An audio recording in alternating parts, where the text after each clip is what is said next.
The transport shuttle carrying Ambassador Marcus, Chen docked with the Grand Station at exactly 0800 Galactic Standard Time. Chen sat alone in the passenger compartment, reviewing his notes one last time. This was humanity's first official meeting with the Galactic Council, and everything needed to be perfect. Earth had waited 3 years for this invitation, after making first contact with an alien mining crew near Jupiter. 3 long years of messages, negotiations, and careful preparation. Chen closed his datapad and looked out the viewport. The Grand Station stretched 4 kilometers in every direction. It's a massive structure that housed the government of 12 ancient alien species. Lights flickered across its surface like stars, and ships from 100 different worlds came and went through its many docking bays. It was beautiful and intimidating at the same time. The shuttle doors opened with a hiss. Chen straightened his formal diplomatic uniform and stepped out onto the platform. He expected a welcome committee or at least a guide. Instead, he found only 2 armed guards waiting for him.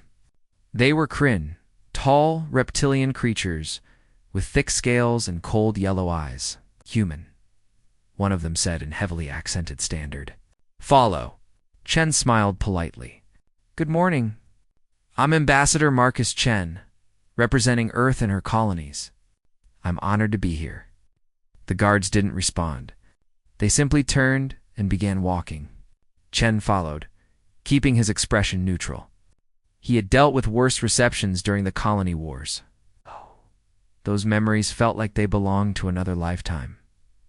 They walked through corridor after corridor. The station was enormous, and Chen noticed that none of the other aliens they passed gave him friendly looks. Some stared with curiosity, but most looked at him with something like contempt. A few even stepped aside as if he carried some disease. Finally, they reached a massive set of doors that opened into the council chamber. The room was circular and vast, with 12 elevated seats arranged in a semicircle. Each seat was occupied by a different alien species, and all of them looked down at the small platform in the center where Chen was led to stand. The council members were impressive, strange.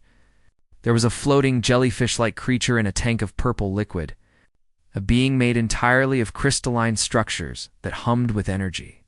A massive insect with multiple eyes, and others that Chen couldn't even properly describe, but the one who drew his attention most was seated directly in front of him. A Kryn, even larger than the guards, with scars covering his scales and medals pinned to his chest. His nameplate read Commander Vexler, Council Security. So this is humanity's representative, one of the council members said. The voice came from a translator, mechanical and emotionless. How disappointing. Several of the others made sounds that Chen's translator identified as laughter. Honorable Council, Chen began, bowing his head respectfully.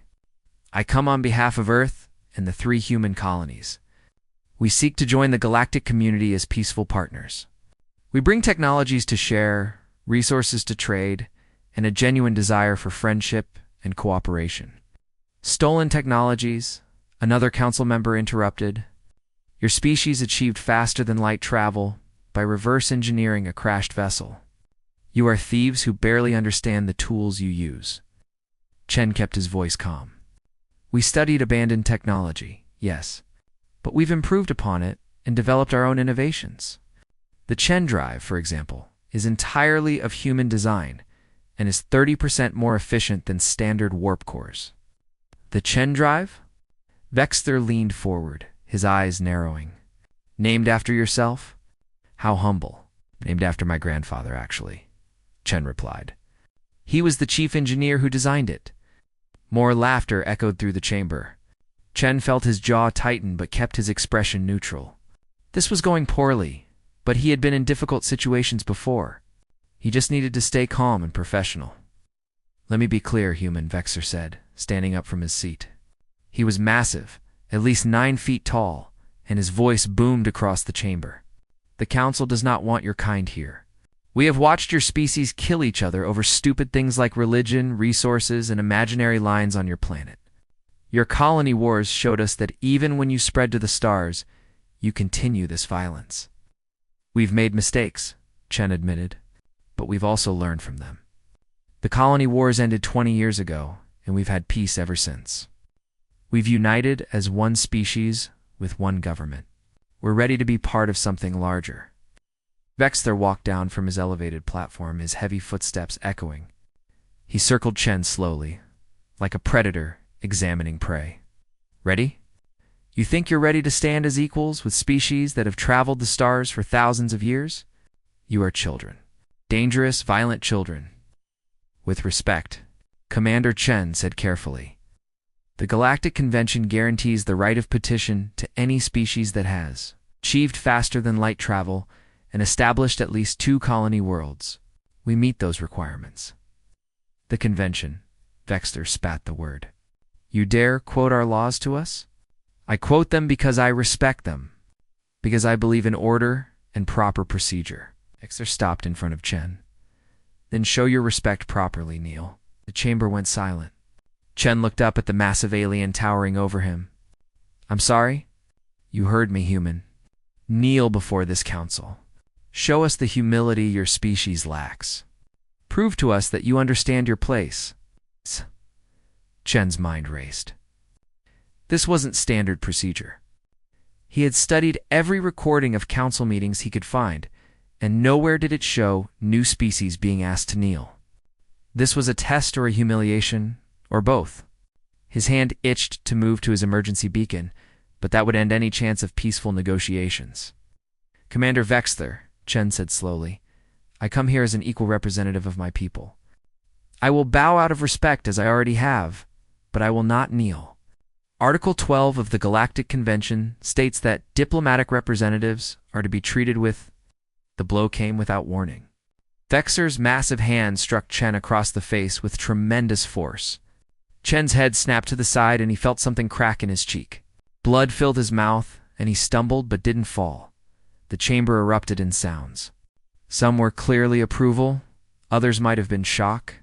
Chen couldn't tell through the ringing in his ears. He straightened slowly, touching his lip where blood dripped onto his uniform. His left eye was already swelling, that Vexter said loudly. Is your lesson in humility? Chen looked up at the commander. Then he looked at each council member in turn. His expression was calm, almost peaceful. He reached slowly into his jacket pocket, making sure the guards could see his movements were non-threatening. He pulled out a small device and pressed a button. Ambassador Chen to Earth Command. He said clearly into the communicator, I am formally reporting an assault on a diplomatic envoy by Galactic Council Security Commander Vexter. I am invoking Article 7 of the Galactic Convention. This assault constitutes an act of war. The chamber fell silent. Furthermore, Chen continued, his voice steady, despite the blood, I am requesting immediate extraction and terminating all peaceful negotiations. The Galactic Council has broken their own laws and shown they negotiate in bad faith. Vexter laughed, a deep rumbling sound. War? You threaten us with war? What will you do, human? Send your 200 primitive warships against the might of 12 species. Chen smiled, though it clearly hurt his broken face to do so. Blood stained his teeth. Commander, you should have done your research. Know everything about you, Marcus Chen, 47 years old. Career diplomat? No military experience. No combat training. Just a talker. No military experience on my public record, Chen corrected. But there's a reason parts of my file are classified above even your clearance level. For the first time, uncertainty flickered across Vexter's face. Chen touched his bleeding cheek again and looked at the blood on his fingers. You had one job today, Commander. Treat me with basic diplomatic respect. And you couldn't even do that. He looked up, his eyes hard. Now you're going to learn why humanity chose me as their first ambassador. Not because I'm the best at making peace. His smile widened slightly. But because I'm the best at finishing things when peace fails. The doors at the back of the chamber burst open. More guards rushed in, weapons drawn. Take the human to a holding cell, Vexter ordered. Let Earth come for their precious ambassador if they dare. As the guards grabbed Chen's arms, he didn't resist. He simply kept eye contact with Vexter. You just made the worst mistake of your very long life, Commander. And soon, everyone will know it. They dragged him from the chamber. Chen went quietly, already counting cameras, noting guard positions, and planning his next moves. The diplomat was done talking. Now it was time for the other side of Marcus Chen to wake up. The holding cell was small and bare. With only a metal bench and a force field humming across the entrance, Chen sat on the bench with his eyes closed, breathing slowly and evenly. His face hurt, but he had felt worse pain before. Much worse. The swelling around his eye was already going down thanks to the nanobots in his bloodstream. A gift from his previous life that he had never given up. Across the station, in a secure intelligence office, 3 council analysts were having a very bad day.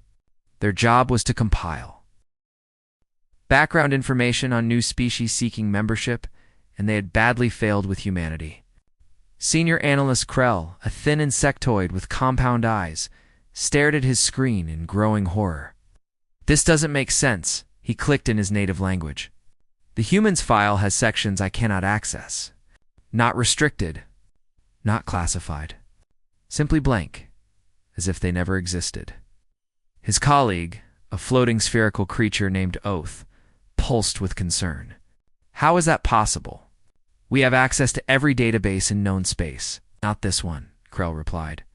"These files are protected by encryption I have never seen before. And look here," he pointed to a single line in Chun's public record. 23 years ago, his entire history for the previous 12 years is missing. No employment record, no location data, nothing. He simply did not exist. The third analyst, a young mammalian species named Vriss, leaned forward. "Could he have been in prison?" "No. Prison records would show. This is different. This is someone being erased on purpose." Krell's antenna twitched nervously. "I am sending a request to our Deep Intelligence Division.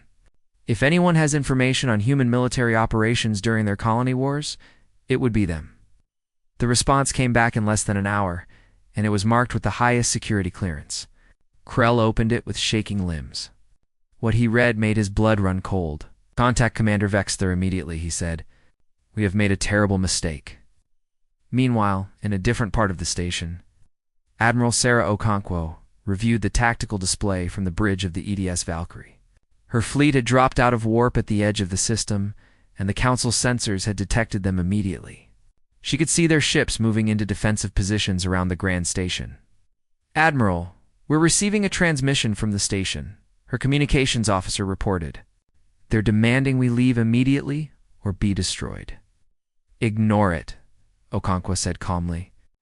"How long? Until the rest of the fleet arrives?" 30 minutes for the second wave. 2 hours for the full fleet?" Okonkwo nodded. She had served with Marcus Chen during the Colony Wars, though back then he had been known by a different name. She had been a young lieutenant, and he had been her commanding officer. She had watched him end an entire war without firing a shot, and she had also seen what he could do when violence became necessary. "Open a channel to the Council," she ordered. "Let me speak directly to whoever is in charge." The screen flickered and showed the council chamber. Vexter stood at the center, surrounded by other security personnel. He looked angry and confident. "Human Admiral," he said, "you are violating council space. Leave now or face the consequences." Commander Vexter Okonkwo replied, her voice like ice. "You assaulted a diplomatic representative of Earth. That is an act of war under both your laws and ours. You have 24 hours to release Ambassador Chen unharmed. Issue a formal apology and guarantee humanity's right to petition for membership. If you do not meet these demands, we will treat this station as a hostile military target." Vexter laughed. "You threaten us? Look at your sensors, Admiral. We have 8,000 warships protecting this station. You have barely 200. Your entire fleet could not scratch our shields." Okonkwo said with a small smile. "We have 2,000 warships. You've been counting our civilian vessels and missed our military buildup. But numbers don't matter right now, Commander. What matters is that you release my friend. Because if you don't, what happens next will be your fault." She cut the transmission before he could respond. "Admiral," her tactical officer said quietly, "can we really take this station with 2,000 ships against 8,000? "We won't have to," Okonkwo replied. "Marcus will handle it." "Handle it?" He's locked in a cell. Okonkwo's smile widened. That's what I'm counting on. Back in his cell, Chen opened his eyes. He had been meditating for 2 hours, letting his body heal and his mind sharpen. The guard outside his cell was a Kryn, though smaller than Vexter, and he looked bored. That was good. Bored guards made mistakes. Chen stood and walked to the force field. "Excuse me," he said politely. "I need medical attention. My face is badly injured." The guard barely looked at him. "You will survive. I'm also entitled to communicate with my government. The Galactic Convention..." "The convention does not apply to prisoners of war," the guard interrupted. "So you admit this is a war?" Chen asked. "Interesting. That means I'm not bound by diplomatic protocols anymore." The guard finally looked at him, confused. "What do you mean?" Chen smiled. It was not a friendly smile. "It means I've been holding back." Before the guard could react, Chen pulled his diplomatic credential chip from his pocket. It was a small device, no bigger than a coin, that identified him as an official representative. But Chen's chip had modifications that weren't in any official records. He pressed it against the force field in a specific pattern. The field flickered. Just for a moment, just a tiny gap, but Chen was already moving. He slipped through the gap so fast the guard didn't even see him until Chen was already on his side of the barrier. The guard reached for his weapon, but Chen was faster. He struck twice, precisely, and the guard crumpled to the floor. Unconscious but alive, Chen caught the guard before he hit the ground and lowered him gently. "Sorry about that," he said quietly, "but I have work to do." He took the guard's security card and weapon, then disabled the cell's monitoring system. The station's security would notice eventually, but by then he would be somewhere else. He moved down the corridor like a shadow, avoiding cameras and other guards with practiced ease. 20 years ago, during the colony wars, Chen had been known as the Ghost of Arcturus. He had ended that war by infiltrating the Martian command station and eliminating their entire leadership in one night.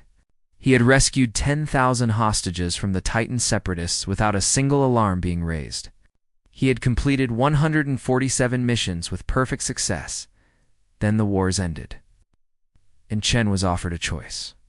Continue as humanity's ultimate weapon, hidden in shadows, or step into the light as their voice for peace. He had chosen peace because he believed humanity needed bridges more than blades. But that didn't mean he had forgotten how to be the blade. He reached a maintenance access point and used the stolen security card to open it. Inside was a maze of tunnels and conduits that ran throughout the station. Chen smiled. This was familiar territory. Every station, every ship, every building had a skeleton beneath its skin. And that's where the ghost lived, in the intelligence office. Krell finally reached Commander Vexter on his communicator. "Commander, you need to read this report immediately." "The human ambassador is locked in a cell where he belongs," Vexter interrupted. "I am busy preparing our defenses against the human fleet. Commander, please. This is urgent." Chen is not just a diplomat. During the colony wars, there was an operative called the Alarm cut through their conversation. Red lights flashed throughout the station, and a computer voice announced, "Security breach. Holding cell 7. Prisoner has escaped. All units respond." Vexer's expression went from anger to shock to fury in seconds. "Impossible. That cell is escape-proof." Commander Krell said urgently, "That is what I am trying to tell you. 23 years ago, during the colony wars, there was a special operations commander. The humans called him the Ghost of Arcturus. He was responsible for ending 3 separate conflicts, all through infiltration and precision strikes. His real name was Marcus Chen," Vexter finished, his voice hollow. He was staring at a security screen that showed the empty cell and the unconscious guard. Yes, after the wars ended, he disappeared from all records. Most humans believed he died. But according to this intelligence report, he was given a new identity and role. He became a diplomat because the human government believed someone who had seen the cost of war would be their best advocate for peace. Vexter felt something cold settle in his stomach. Where is he now? We do not know. He disappeared from our sensors. Commander, this human ended wars.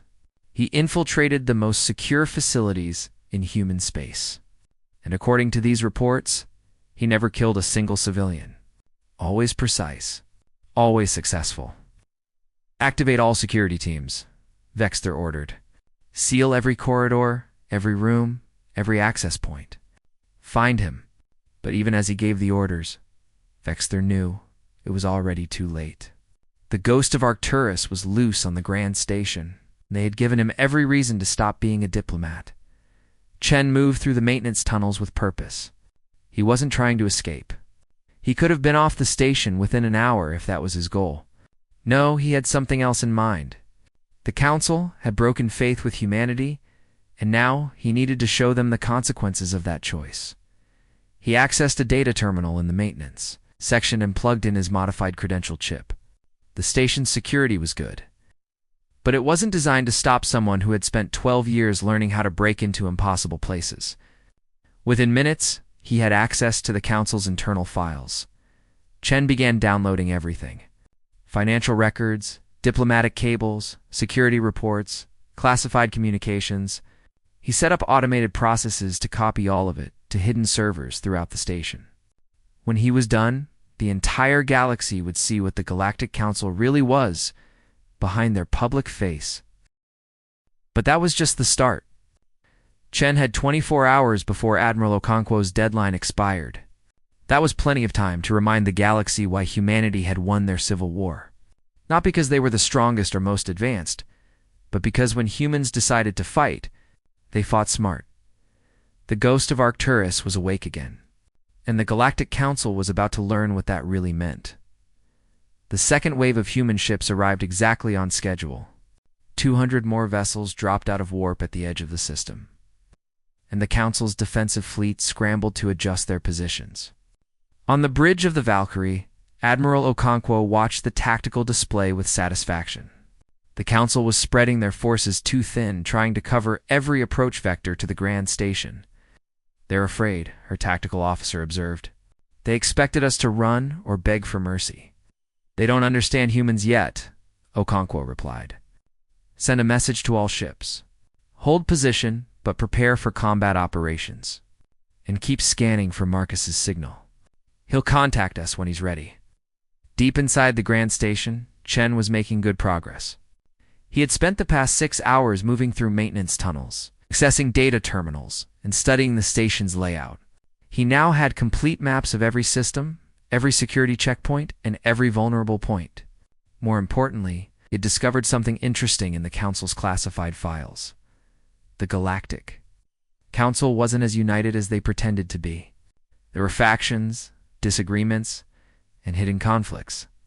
3 of the 12 member species were actually unhappy with how the Council operated. They felt powerless to change anything. Chen filed that information away for later use.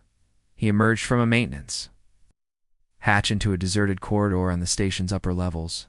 According to his maps, he was now close to the Council's main data center. That was his next target. But first, he needed to send a message. Chen found an unmonitored communications terminal and activated it.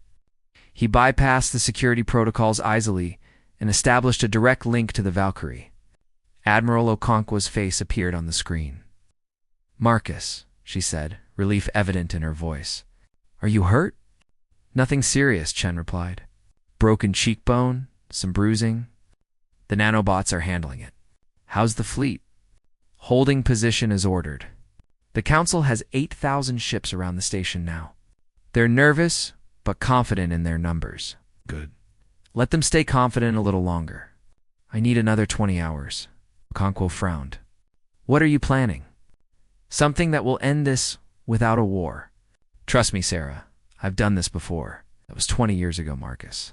"Are you sure you haven't gotten rusty?" Chen smiled. "I've been practicing in my head every day for 2 decades.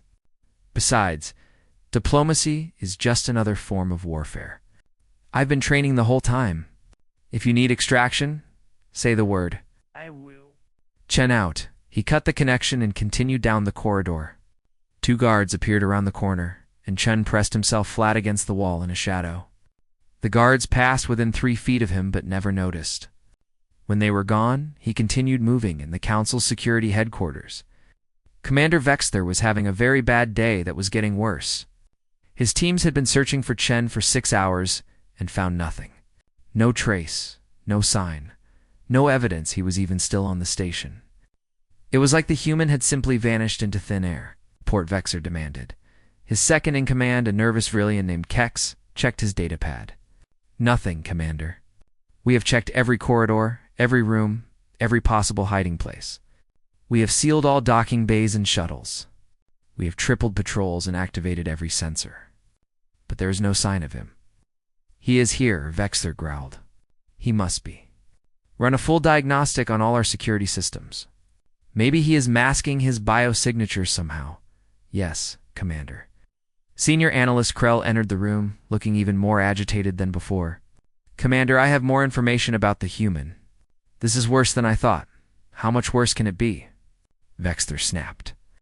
During the Mars insurrection, the ghost of Arcturus infiltrated the rebel command station. This station was built inside a mountain and protected by the most advanced security the rebels could create. He got in, eliminated all 17 members of their leadership council, and got out without triggering a single alarm. The rebels did not even know their leaders were dead until someone went to wake them for a meeting the next morning. Vexter felt his scales prickle. How is that possible? No one knows. The human military sealed all the records after the war. But there are stories, rumors. Some say he could become invisible. Others say he could walk through walls. Most likely, he is simply extremely skilled at stealth and infiltration. What about the Titan hostage situation? Vexter asked. You mentioned that earlier? Krell consulted his datapad. The Titan separatists took 10,000 civilians hostage in 3 different biodomes. They threatened to vent the domes into space if anyone tried to rescue the hostages. The Ghost went in alone and extracted all 10,000 hostages over 3 nights, while the separatist commanders mysteriously died in their sleep. Not a single hostage was harmed. 3 nights, Vexter repeated. He worked for 3 nights inside enemy territory, moving 10,000 people, and was never detected. Correct.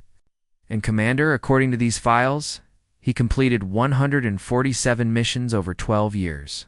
He never failed a single mission. He never caused civilian casualties.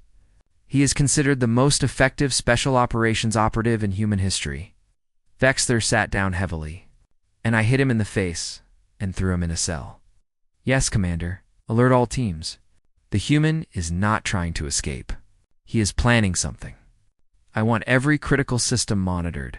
Power, life support, communications, weapons, shields, everything.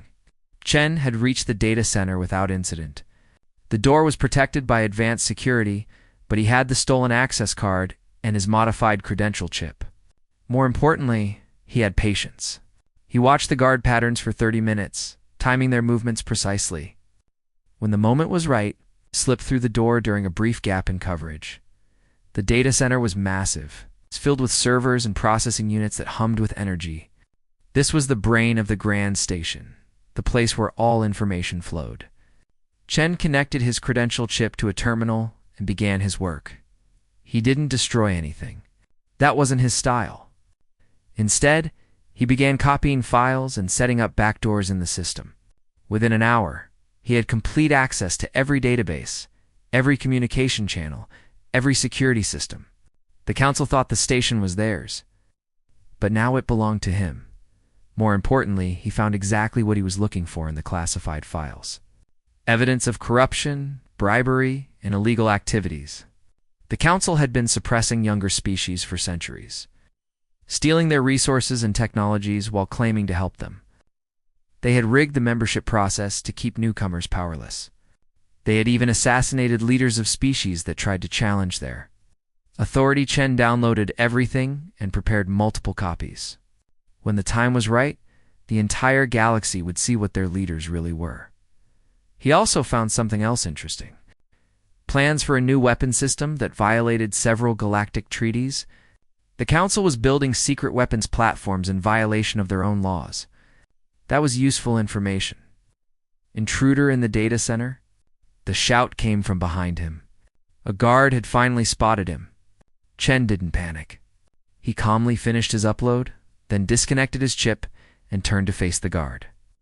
"Don't move," the guard ordered, raising his weapon. I don't want to hurt you," Chen said calmly. "Just let me walk out of here. You're under arrest." "No," Chen said. "I'm not." He moved. The guard tried to track him with his weapon, but Chen was too fast. He closed the distance in a heartbeat, disarmed the guard with one hand, and struck a pressure point with the other. The guard collapsed unconscious. Alarms began blaring throughout the station. Chen had been spotted, and now security would converge on this location. That was fine. He had what he needed. Time to move to the next phase of his plan. He disappeared back into the maintenance tunnels just as more guards arrived at the data center. They found their unconscious colleague and signs of the intrusion. But the human was already gone. Vexter received the report and slammed his fist on his desk. He was in our data center. What did he access? "We are checking now, Commander, but it appears he copied significant amounts of classified data." "Find him?" "I want every available guard searching for this human." "Commander, we have over 3,000 security personnel on this station. All of them are searching. He keeps evading us because you are thinking like guards." Vexter roared. "You are looking for an intruder, but he is not an intruder. He is a predator, and we are his prey. He is not running from us. He is hunting us." The realization chilled everyone in the room. Vexter was right. Chen wasn't trying to escape. He was moving with purpose, hitting specific targets. But what was his end goal? "Get me a full analysis of everything he accessed in the data center," Vexter ordered. "I need to know what he is planning." Admiral Okonkwo received Chin's signal exactly 18 hours into the countdown. It was a simple data burst containing coordinates and a single word: ready. She reviewed the information Chen had sent and smiled grimly. Marcus hadn't been idle. He had given her complete access to the station's defensive systems, detailed information about the Council's corruption, and a tactical plan that was brilliant in its simplicity. "All ships. This is Valkyrie Actual," she broadcast on an open channel. "Begin Phase 2 operations. And someone make sure the Council is watching this." The human fleet began moving. Not attacking, but repositioning. They spread out in a specific pattern around the station, and anyone with tactical training would recognize what they were doing. They were surrounding the Grand Station, not with overwhelming force, but with perfect positioning. Every weak point, every vulnerability. Every critical system was now covered by human weapons.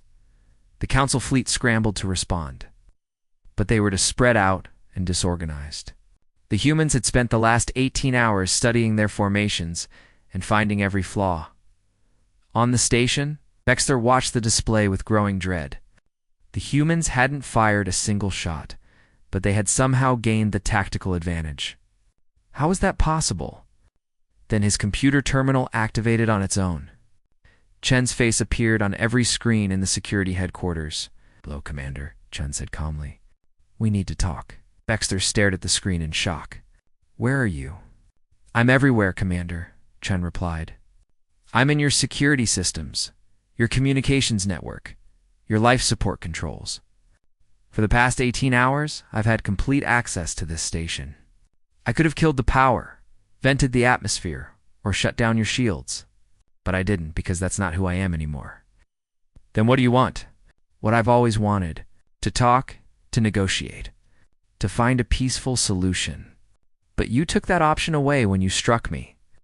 Chen's expression hardened. "So now we do this my way." All across the station, displays activated showing Chen's face. He was broadcasting to everyone, not just security. Thousands of aliens from dozens of species stopped what they were doing to listen. "My name is Marcus Chen, Ambassador for Earth and the human colonies," he said. 20 hours ago, I came to this station to peacefully petition for humanity's membership in the Galactic Council. Instead, Commander Vexter assaulted me and threw me in a cell. This is a violation of your own laws, a violation of diplomatic protocol, and an act of war." He paused, letting that sink in. "But I'm not here to declare war. I'm here to reveal the truth. Files began appearing on screens throughout the station. Financial records, classified communications, secret agreements, everything Chen had downloaded from the data center. For centuries, the Galactic Council has presented itself as a benevolent alliance of civilized species. But the reality is very different. These files show bribery, corruption, and systematic oppression of younger species. The Council has rigged the membership process to keep newcomers powerless. They have stolen technology and resources while claiming to offer help. They have even assassinated leaders who challenged their authority. Throughout the station, aliens began reading the files with growing shock and anger. Representatives from younger species who had been treated poorly by the Council saw their suspicions confirmed. Even some Council members looked disturbed by what was being revealed. In the Council chamber, the 12 leaders watched helplessly as their secrets were exposed. Some looked angry, others looked guilty, and a few looked relieved that the truth was finally out. Furthermore, Chen continued, these files show that the Council has been building illegal weapons platforms in violation of galactic treaties. Weapons designed to ensure no younger species can ever challenge their power. They preach peace while preparing for war. Vexter tried to shut down the broadcast, but his commands did nothing. Chen had locked them out of their own systems. Now the Council has a choice, Chen said. They can release me, apologize for their actions, and begin real reforms to make this organization what it claims to be. Or they can continue as they are. And humanity will form a new alliance with any species that wants true equality and representation. The choice is yours. You have 1 hour. The broadcast ended, but the files remained accessible to everyone on the station.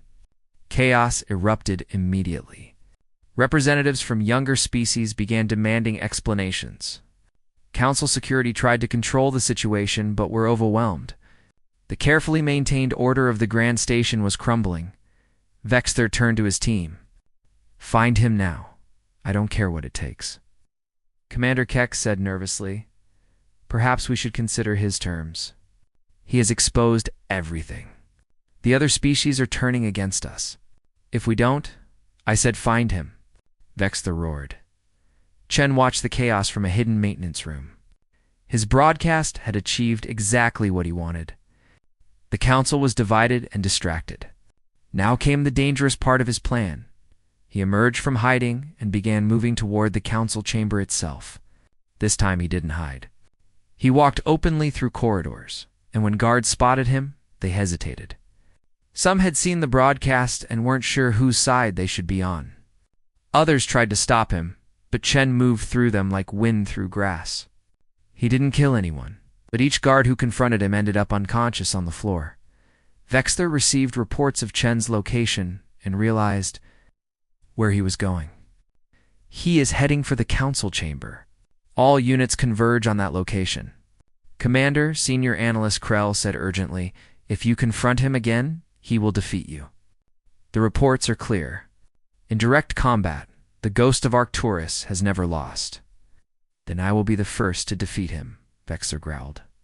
He grabbed his weapons and headed for the chamber. Chen reached the massive doors of the Council chamber just as Vexter arrived with a squad of elite guards. They surrounded him, weapons raised. Behind Vexter, the Council members watched from their elevated seats. It's over, human, Vexter said. Surrender now. It's never over until someone wins, Chen replied calmly. And right now I'm winning. You are one person surrounded by my best warriors. You cannot escape. I don't want to escape. Chen looked past Vexter to the Council members. I want to finish my speech. The one I came here to give before your commander decided violence was better than dialogue. One of the Council members, an elderly crystal being named Sharath, leaned forward. Let him speak. We should have listened to begin with, Counselor. He has assaulted my guards, infiltrated our systems, and exposed our classified files. All after you assaulted him first, Sharath replied. Perhaps we should hear what he has to say before making this situation worse. Vexer looked like he wanted to argue, but other Council members were nodding in agreement. The broadcast had changed everything. They couldn't simply sweep this under the table anymore. Fine, Vexter spat. Speak, human. But my guards stay, of course, Chen said. He walked calmly to the center platform, ignoring the weapons pointed at him. He looked at each council member in turn. "I came here seeking peace and partnership," he began. "Humanity has made mistakes. We've fought wars among ourselves. We've done terrible things, but we've also learned from those mistakes. We've united as one species, one government, one voice.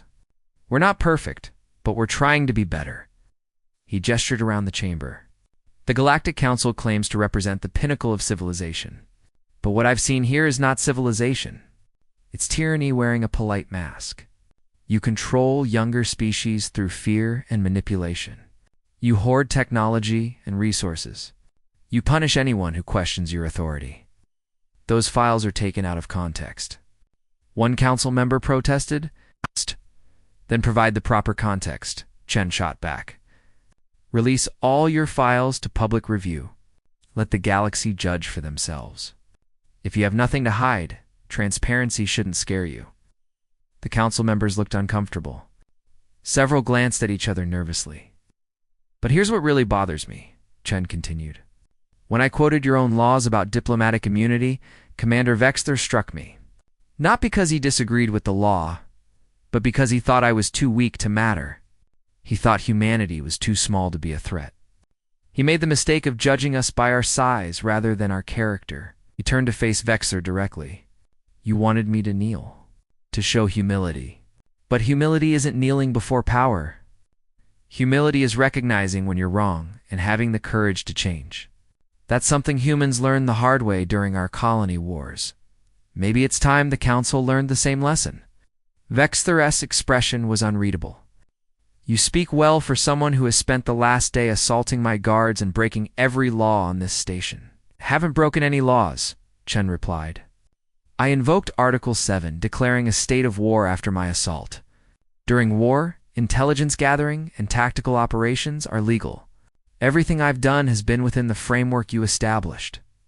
I'm just better at playing by your rules than you expected. But you said you wanted peace. I do want peace. I've always wanted peace. But peace without justice isn't peace at all. It's just oppression with a smile."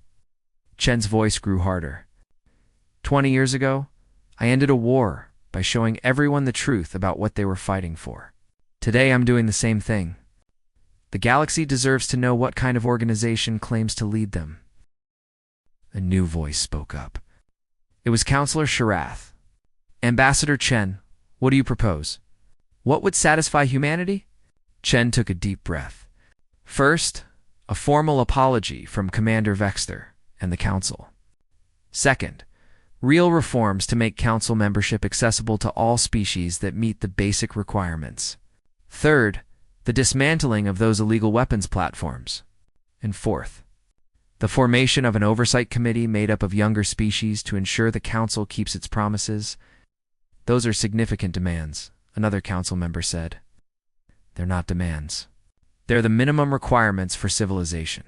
If the Council can't meet them, then humanity will create something better, and we'll invite every species that's tired of being treated like children to join us." Vexter suddenly moved. He pulled a weapon and aimed it at Chen. "Enough of this. You have humiliated me and my security forces. You have exposed our secrets and threatened everything we've built. I will not allow a primitive human to dictate terms to us." "Commander, stand down," Sharath ordered. But Vexter wasn't listening anymore. His pride had been wounded too deeply. He fired. Chen moved. He was already in motion before Vexter's finger completed the trigger pull.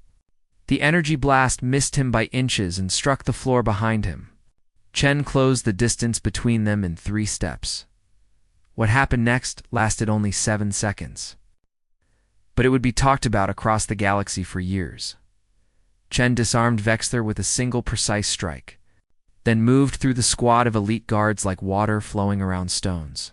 He used their own weapons against them, redirected their attacks into each other, and exploited every small mistake in their coordination. When it was over, all 12 guards lay unconscious on the floor, and Chen stood in front of Vexter, holding the commander's own weapon. The chamber was completely silent. Chen looked at the weapon in his hand, then tossed it aside. "I could have killed you all," but I didn't. So I'm not here to prove I'm dangerous. I'm here to prove that strength and mercy can coexist. That's what humanity learned from our wars. I hope the Council can learn the same lesson without having to fight one. He turned to the Council members. You have your hour to decide. Choose wisely. Then he simply walked out of the chamber. No one tried to stop him.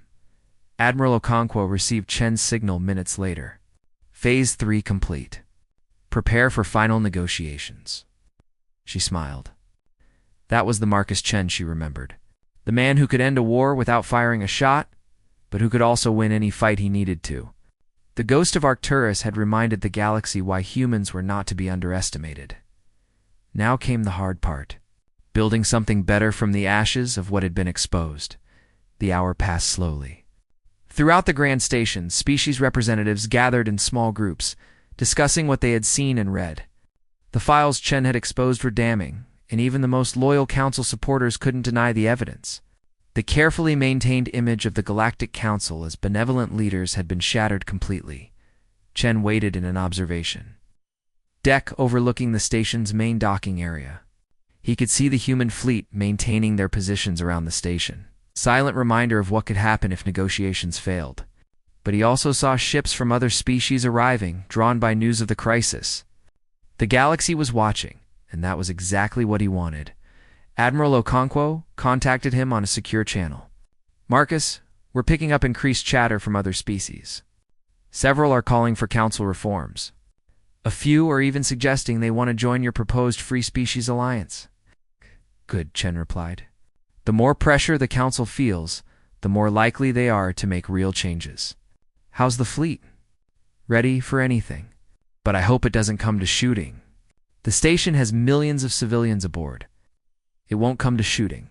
The council knows. They've already lost. They just need time to accept it. In the council chamber, the debate was fierce. The 12 species leaders argued among themselves, their voices rising in multiple languages that the translation system struggled to keep up with.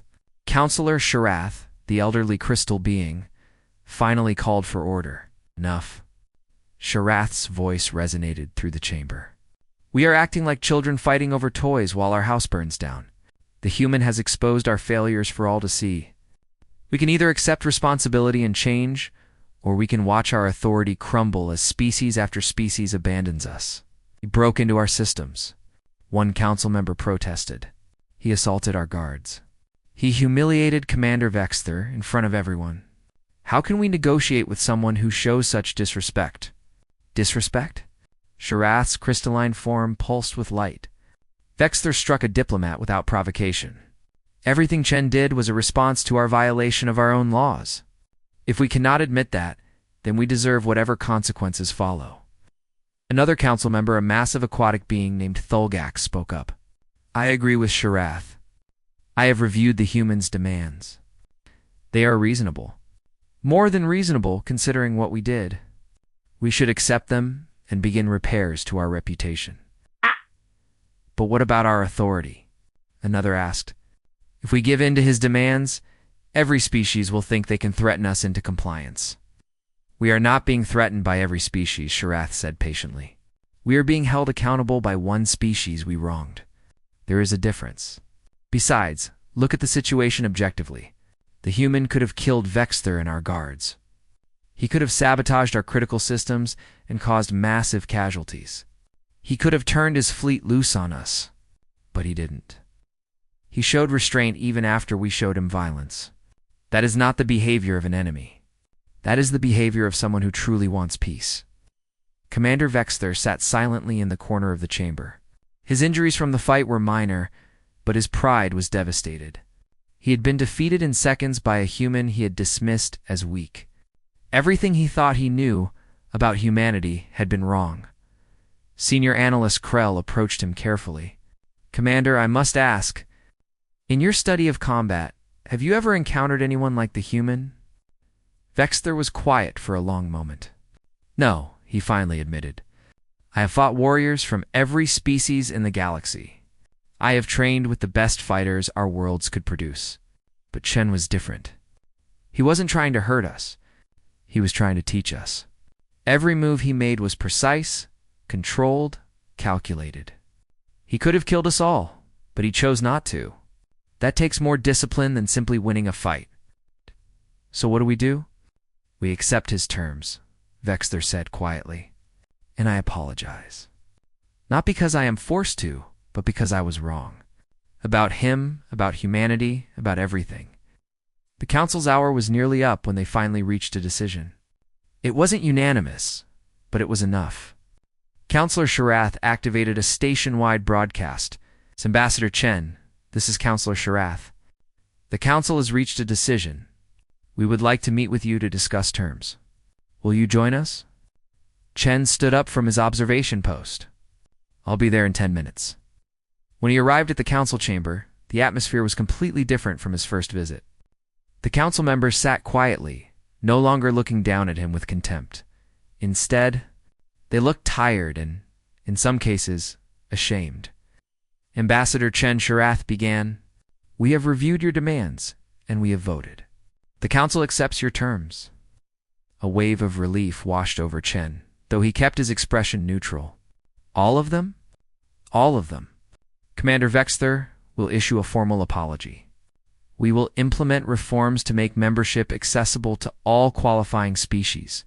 The illegal weapons platforms will be dismantled, and we will establish an oversight committee composed of younger species representatives. Furthermore, Thulgax added, we propose that humanity not simply join the council, but help us remake it. Your ambassador has shown us what we have become. Perhaps you can show us what we should be. Chen nodded slowly. That's acceptable. But I have one additional requirement, Name It Sharath said. Everything we discussed here today, all negotiations and agreements, must be broadcast publicly. No more secret deals.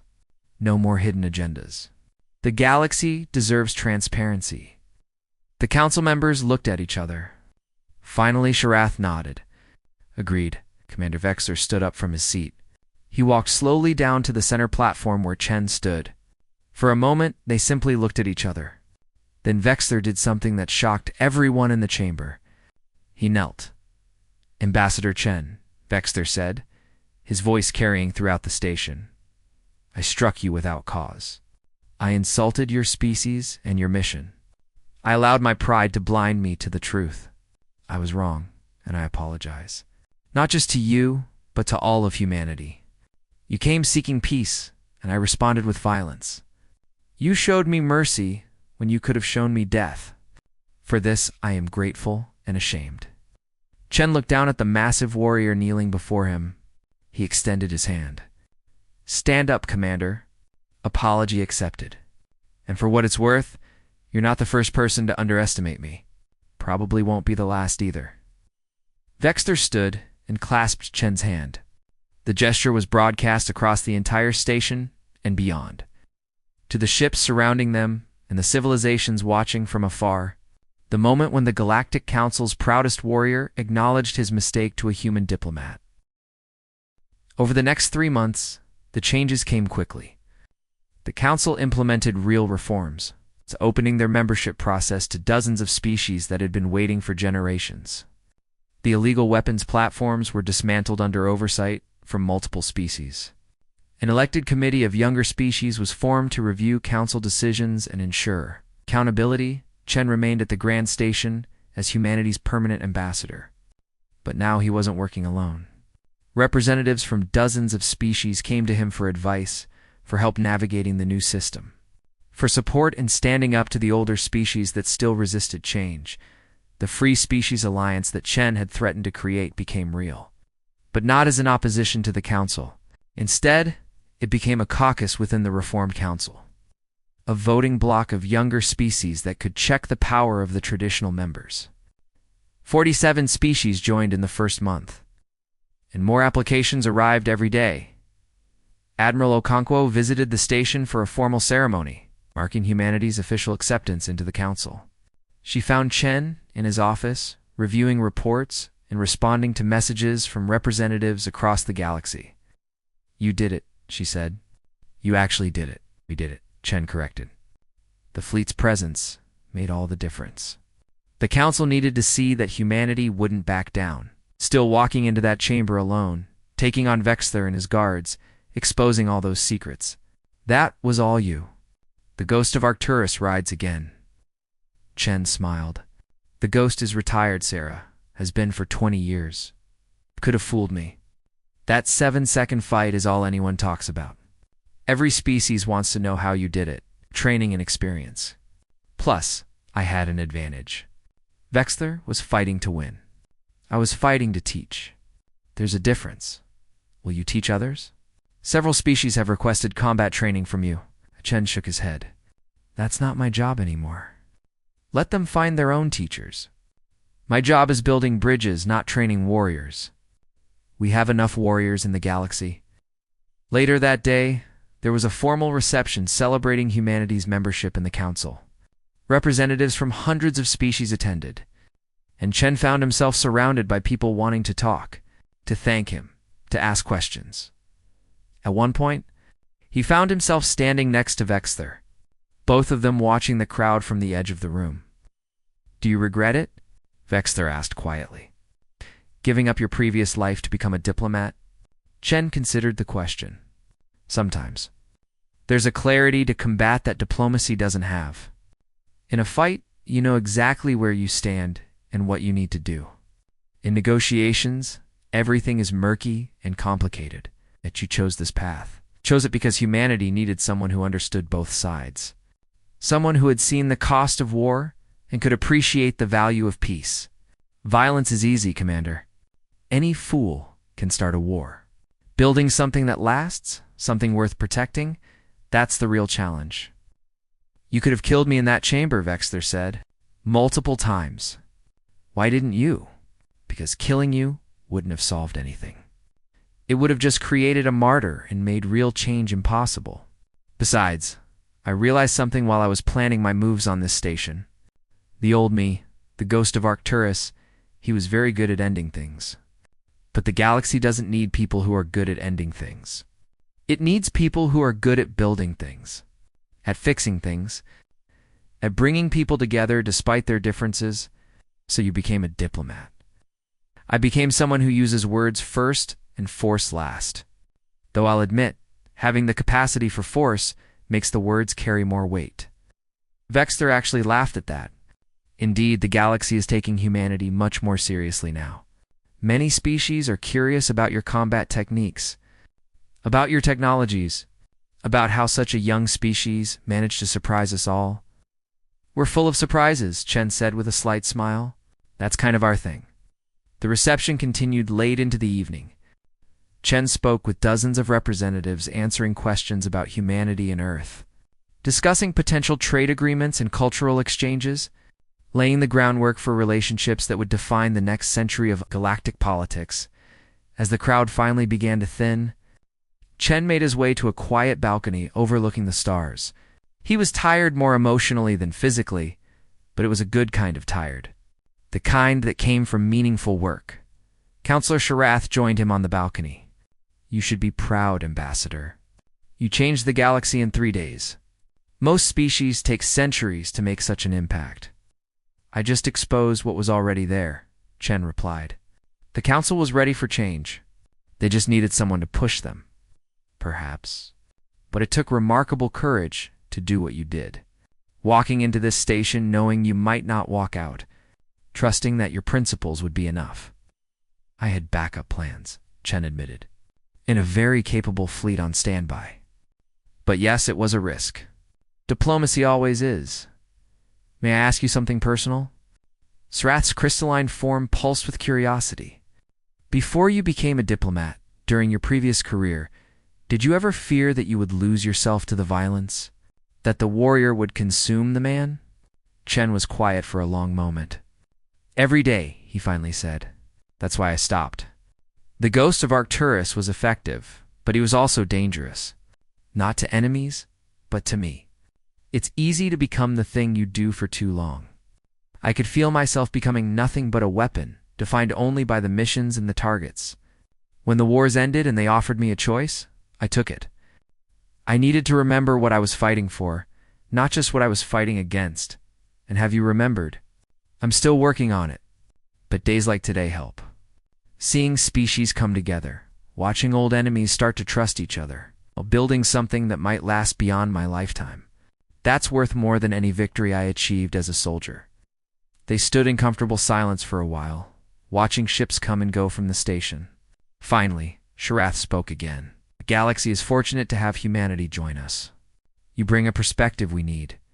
A reminder that strength without wisdom is just brutality, but wisdom without strength is just wishful thinking. You have both, Ambassador Chen.